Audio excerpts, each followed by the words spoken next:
السلام علیکم، بسم اللہ الرحمن الرحیم۔ پاکستان دنیا کا واحد ملک ہے کہ جہاں وطن عزیز کے محافظوں اور سرحدوں کے پاسبانوں پاک افواج اور ان کے سپہ سالار کے خلاف سوشل میڈیا پر جھوٹا پروپیگنڈا کرنے، الزام لگانے اور توہین آمیز الفاظ استعمال کرنے کی مکمل آزادی ہے، اور حکومت و عدلیہ بھی ایسے لوگوں کے خلاف کسی بھی قسم کی کارروائی کرنے سے آزادی اظہار رائے پر پابندی کے ڈر سے ہاتھ نہیں لگاتی۔ اور یہی وجہ ہے کہ اب تو ان ملک اور قوم اور ان کے پاسبانوں کے خلاف یہ پروپیگنڈا اور توہین آمیز بیانات اور پوسٹیں روزانہ کا معمول بن گئی ہیں۔ بعض نیوز چینل اینکرز اور یوٹیوبرز کے جن کی سیاسی وابستگی کو کوئی راز نہیں اور ڈھکی چھپی بات نہیں، وہ ان پاک فوج اور اس کے سپہ سالار کے خلاف مخالف ٹرینڈ چلانے میں پیش ہوتے ہیں اور جھوٹ بولنے اور الزام لگانے سے بھی دریغ نہیں کرتے۔ ابھی 2 دن پہلے ہی عمران خان کے وزیر خزانہ شوکت طرین کے بارے میں یہ جھوٹ پھیلایا گیا کہ ان کو فوج نے عمران خان کا ساتھ چھوڑ کر شہباز حکومت کی حمایت کرنے کا کہا ہے، مگر شوکت طرین نے ہی اس کی خود تردید کر دی اور ISPR نے بھی اس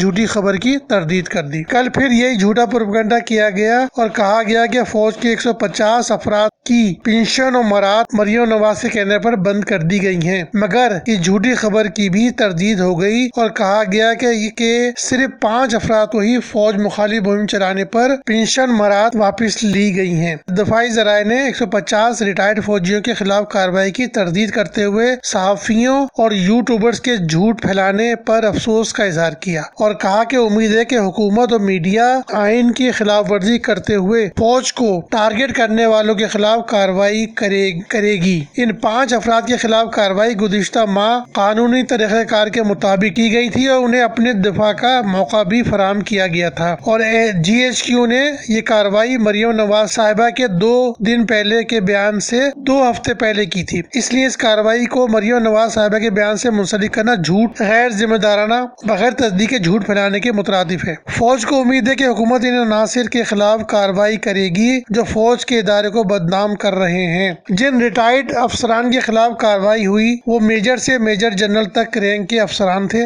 مذکورہ افسران فوج کے خلاف مہم جوئی کر رہے تھے۔ یہ سزائیں آفیشل سیکریٹ ایکٹ کے تحت دی گئیں کیونکہ مذکورہ افسران نے ادارے کے خلاف پروپیگنڈے میں حد سے تجاوز کیا۔ ذرائع نے اس بات پر افسوس کا اظہار کیا کہ نہ ہی میڈیا اور نہ ہی حکومت نے ان میڈیا کے افراد اور یوٹیوبرز کے خلاف کوئی کارروائی کی جو روزمرہ بنیادوں پر ادارے کو بدنام کر رہے ہیں۔ یہ ہر کسی کے لیے بہت ہی سنگین اور خطرناک ہے۔ یہ جب سے تحریک عدم اعتماد منظور ہوئی اور عمران خان صاحب جب سے اپنے گھر بنی گالہ گئے، اس دن سے لے کر اس سے پہلے بھی پاک افواج کے خلاف یہ جو ٹرینڈ چلتے ہیں، یہ سب کو پتا ہے۔ یہ 2-3 دفعہ پتہ بھی چل گیا ہے کہ ٹرینڈ کہاں سے چلائے جاتے ہیں، کون سی سیاسی جماعت اس کے پیچھے ہوتی ہے، اس کے کارکن ہوتے ہیں۔ تو سارے یہ PTI والے ان کے حامی اور ان کے کارکن ہی ہوتے ہیں جو پاک فوج کے خلاف یہ ٹرینڈ چلاتے ہیں۔ جب فوج نے کہا کہ وہ 2 سال پہلے اس نے یہ فیصلہ کر لیا تھا کہ وہ غیر جانبدار رہے گی اور سیاست میں بالکل بھی ملوث نہیں ہوگی، تو جب عمران خان صاحب اس نیوٹرل کو کبھی کہتے ہیں کہ یہ نیوٹرل جانور ہوتا ہے، کبھی کہتے ہیں کہ اللہ نے ہمیں حکم نہیں دیا کہ نیوٹرل رہو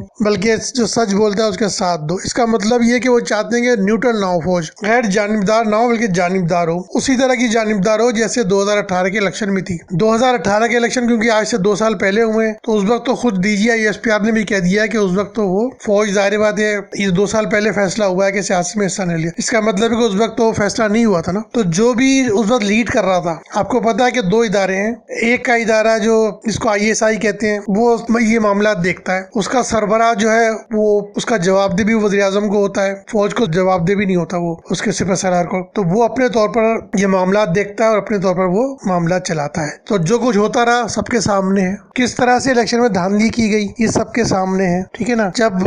الیکشن ہوئے اس کے بعد تقریباً 24 گھنٹے تک صرف 50 سیٹوں کا رزلٹ آیا تھا، جب اور کراچی جیسے شہر کے بھی رزلٹ 24 گھنٹے بعد نہیں آئے۔ الیکشن کمیشن نے RTS متعارف کرایا تھا جو پولنگ کے اختتام پر 2 گھنٹے تک بند رکھا گیا۔ لاہور، کراچی سمیت پورے ملک میں 5 جماعتوں کے پولیس ایجنٹس کو پولنگ اسٹیشنوں سے نکال دیا گیا اور انہیں فارم 45 بھی نہیں دیا گیا۔ تو اس کے علاوہ تقریباً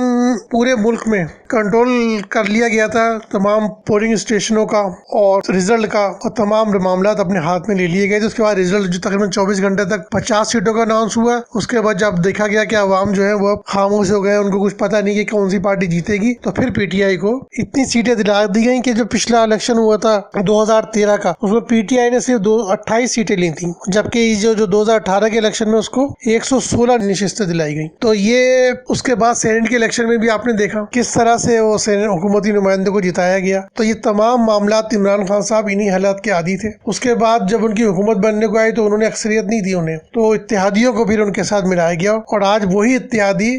شہباز شریف کے ساتھ ہیں، تو ان کو نام دیا جاتا ہے کہ امریکی ایجنٹ ہے یا امپورٹڈ حکومت ہے۔ یہی سب ان کے ساتھ تھے، تو یہ مقامی حکومت تھی اور امریکی حکومت نہیں تھی۔ تو یہ تمام جانبداری کے عادی عمران خان صاحب تھے۔ انہی باتوں سے وہ اقتدار میں لائے گئے، اسی سہارے سے ان کو حکومت دلائی گئی، اور جب حکومت سے ان کو نکالا گیا عدم اعتماد کے ذریعے، تو ان کو پھر یہی لگتا ہے کہ جو لوگ ان کو لے کے آئے تھے انہوں نے ان کو نکالا ہے، اسی لیے ان کا سارا غصہ جو ہے وہ فوج کے ہی خلاف ہے۔ اپنی تقریروں میں بھی وہ اس کا اظہار کرتے رہے۔ ابھی آپ کو پتا ہوگا ایبٹ آباد میں انہوں نے جلسے میں تقریر کی تھی جس میں میر جعفر اور میر صادق کہا تھا، اور کہا تھا سراج الدولہ کے سپہ سالار تھے، تو ان کا نشانہ اور اشارہ صاف طور پر سپہ سالار کی طرف تھا، لیکن بعد میں انہوں نے پھر تردید کی اور کہا کہ یہ نہیں، ان کا اشارہ تو شہباز شریف اور نواز شریف کے ساتھ تھا، جس کی کوئی اہمیت لوگوں نے نہیں دی کہ ان کو پتا تھا یہ کس کی طرف کہا گیا ہے۔ تو یہ جو ٹرینڈ چلتے ہیں یہ اپنے لیڈر کے کہنے پر ہی چلتے ہیں، ان کی پارٹی کے لوگ ہی اپنے کارکنوں کو اشارہ کرتے ہیں کہ ٹرینڈ چلایا جائے، اور پھر یہ ملک کے فوج اور سپہ سالار کے خلاف ٹرینڈ چلائے جاتے ہیں۔ حکومت ان کو دلا دی گئی تھی، نااہلیت اور نالائقی کی وجہ سے یہ حکومت نہیں چلا سکے 3.5 سال تک۔ اس کے بعد انہی اتحادیوں نے مل کر اب شہباز شریف کی حکومت بنا لی ہے، اور لگتا ہے ایسا کہ جو بجٹ پیش کیا گیا ان کو بہت امید تھی کہ اس بجٹ سے